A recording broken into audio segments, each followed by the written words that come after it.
કોડીનાર તાલુકાના ઘાટવડ ગામમાં એસઆઈઆર પ્રક્રિયા મુદ્દે તણાવપૂર્ણ માહોલ। એસઆઈઆરના 7 નંબરના વાંધા ફોર્મ ભરાતા મામલે ઘાટવડ ગામના મુસ્લિમ સમાજમાં ભારે રોષ જોવા મળ્યો છે।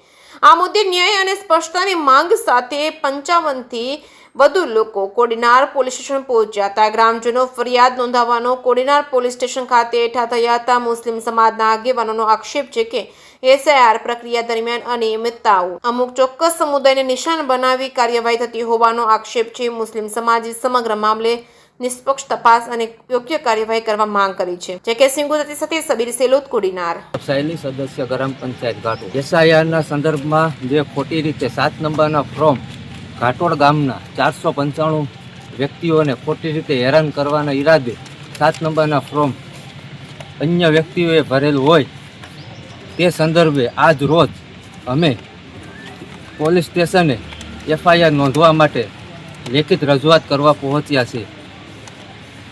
કેટલા લોકોના નામ તમારા કમી થયા છે? 495। કેટલા જણા ઉપર ફરિયાદ નોંધાવી છે?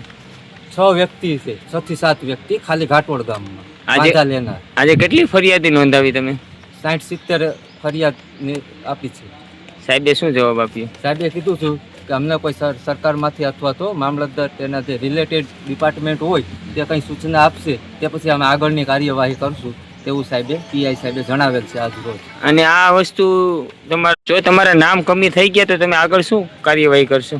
અમે નામ કમી થશે તો આગળની પ્રોસેસમાં છેક હાઈકોર્ટ સુધી પણ અમે જશું, પીઆઈએલ પર દાખલ કરશું, પણ છેક સુધી અમે લડત આપશું કેમ કે ખોટી રીતે હેરાન કરવાનો આ કૃત્ય કરેલ છે।